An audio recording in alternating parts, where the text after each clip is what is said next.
राज्य सरकार अपरागता और केंद्र सरकार विकास धारा को साधारण लोकों को सचेतनता करने कोरेई बीजेपी पक्षर आरंभ हेब जन जागरण यात्रा। तेबे एही कार्यक्रम किभली कोरेई ब्लॉक रे सफल हेब आज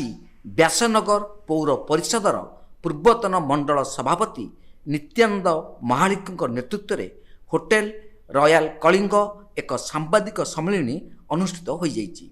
एही सांबादिक सम्मेलन रे कोरेई बीजेपी नेता अलेक्जेंडर दास जोगदे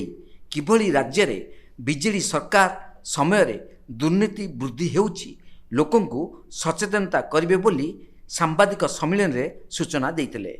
तेबे एही कार्यक्रम एक मास धरी दुईटी पर्याय रे चालिबो बोली बीजेपी नेता श्री दास सूचना देइछन्ति। कोरेईवासी आज अवहेलित कोरेईवासी आज निष्पेषित व्यासनगरवासी आज डहल विकल होउछन्ति पानी ड्रेन समस्या एवं 50 दिन धरी आम जड़े अंतर्जातीय खेलाड़ी आज स्टाडियम पर अनशन कर सरकार निद भांगु ना ये सबूर समस्या को आज कोरेईवासी जवाब मागुंट कहीं आज कोरेईवासी निष्पेषित और अवहेलित जदि विजु जनता दल सरकार को बारंबार से नेता विधायक निर्वाचित करुँच